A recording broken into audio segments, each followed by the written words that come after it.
Hey, welcome back, everyone. Today, we're going to start off with a message from Crowdstrike CEO, and then we're going to talk about the Crowdstrike incident that happened July 19th, 2024.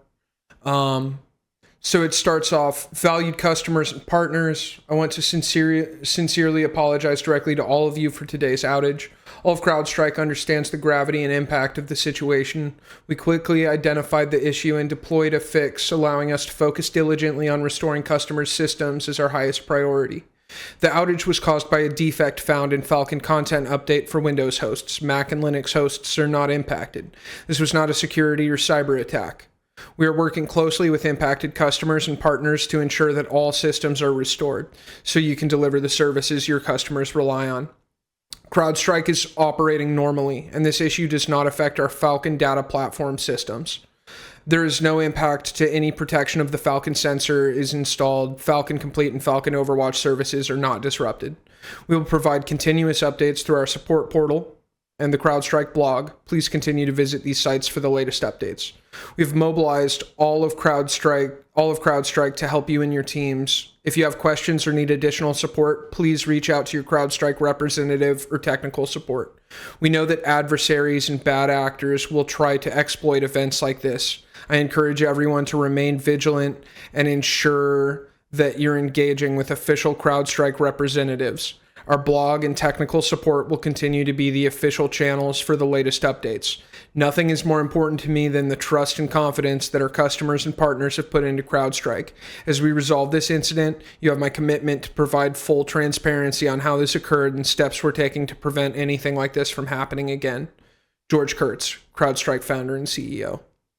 So, I mean, for the most part, he's mostly just saying that they're doing their best. He's saying that their team's doing a good job. All hands on deck. And obviously, from the human experience that we're all living through, we know that I mean, the severity of this incident is huge, right? Like, comment if you missed a flight. If you're new here, my name is Maticus. This is my YouTube channel, Spiders Like Us. We talk about a lot of tech content, and this CrowdStrike incident falls cleanly in that category. Getting away now from the statement, let's talk a little bit more about this incident, why it happened, and the reliance that the industry has on CrowdStrike as the best endpoint detection and response tool, and how this could, impact Windows users going forward. All right. So what I have here is a diagram for a Windows on-prem Active Directory.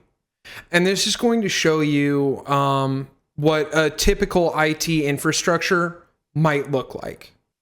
Looking at this diagram for a Windows Active Directory environment, it can be easy to miss that sometimes, even though different computers and different servers have different roles and responsibilities, in the legend we can see organizational units, workstations, printers, shares, policy, etc.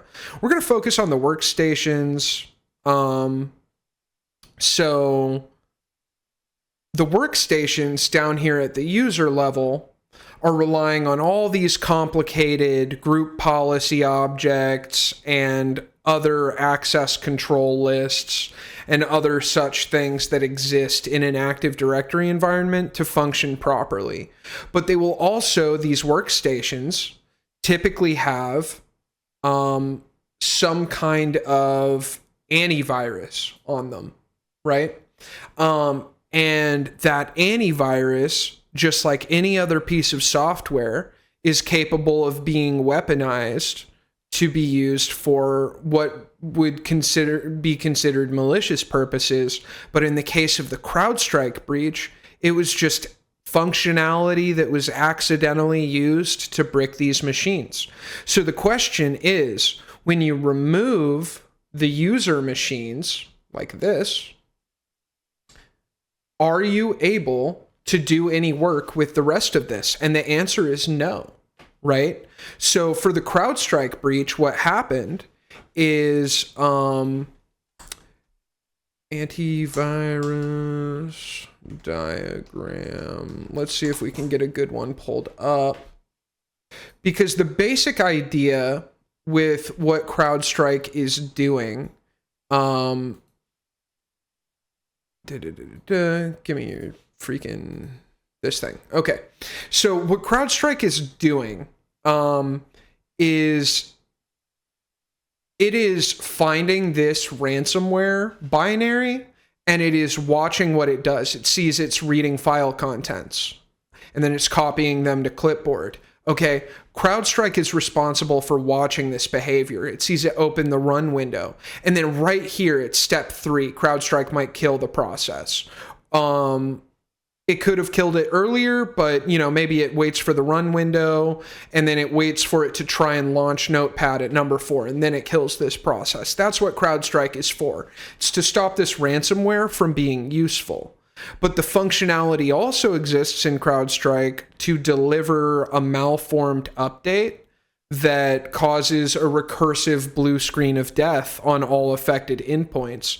And again, if we remember, we are talking about all of these endpoints from all of these users, right? So we are actually in a situation right now where everybody who received the update from CrowdStrike that is running a Windows computer needs an IT person to manually work on their computer. So it could be days or weeks before this is resolved in your business, and it could be months before it's resolved the world around. This type of outage is, I've heard, happens about once every 10 years, but obviously with the further adoption of technology, and especially with CrowdStrike being the clear winner of the EDR fight, if there were one, we can expect to see, this is just a really interesting breach to be watching. It will cost billions, if not trillions of dollars just from all of the services that had to be stopped. Obviously, emergency services have been unavailable in some areas.